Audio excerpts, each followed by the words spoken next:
Hi, my name is Becca Burt. The following are my answers to the role play assignment.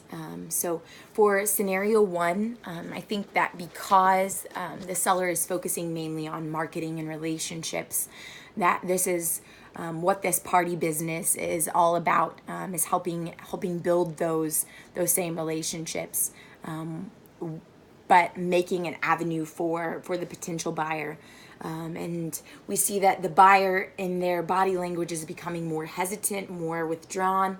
And I think that sometimes a salesperson in that situation can potentially become more aggressive when they see that the buyer is slipping away or losing interest. They feel that they have to put on more information to get them on board. And so we see that in this scenario as the salesperson just continually puts on more and more and more information for the buyer, but the person in their body language is slipping away. I think a technique that could be used to address this is, instead of becoming more aggressive, maybe using those same aspects and desired to build a relationship with that potential buyer. So asking them questions about their hesitancies or the things that they were looking for in particular about that organization, and the reason why they're wanting to seek out a party planner can help the salesperson better to understand how to meet that particular buyer's needs. For the second scenario, I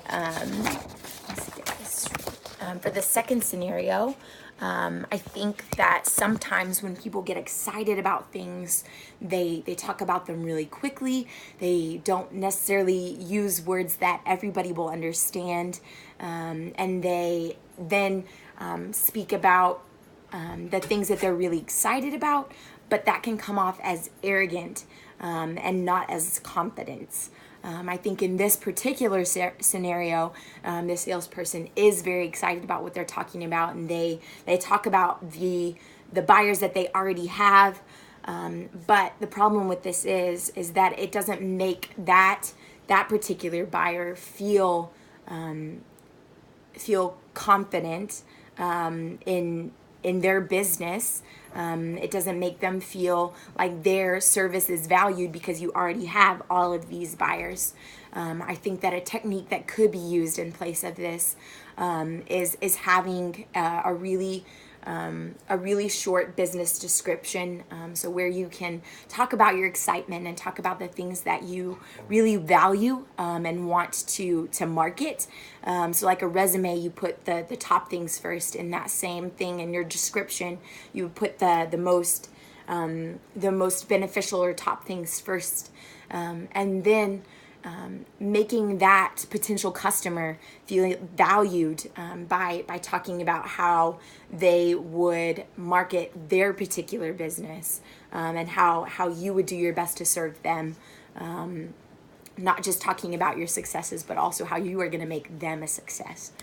In the last case, we see that because we know that the salesperson is knowledgeable about what they're selling, but there are always going to be customers that think that person is ignorant, and so I think that as a salesperson, when that happens, you immediately become defensive for whatever that product is. And so we see in this scenario that the salesperson immediately reads this ignorance in the potential buyer's body language, and they become defensive about their product, both in the product as the very best, but also in other products' ability to not be the very best. So it's almost like a child throwing a tantrum because somebody called them a child,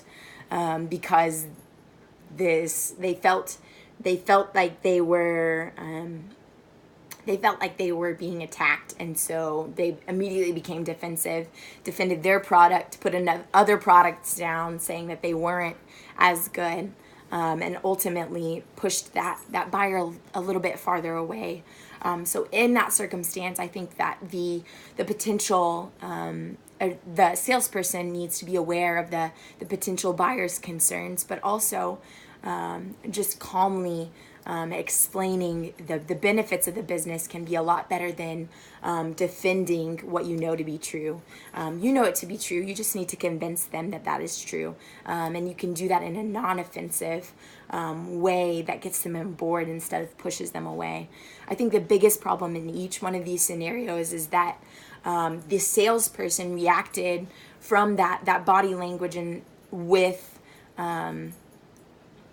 it reacted negatively by making it about the thing that they were selling and not about the consumer. If they had been working to meet the needs of the consumer and working to best fit that consumer, then they wouldn't have been so concerned with their product, but more how their product can meet that consumer's needs.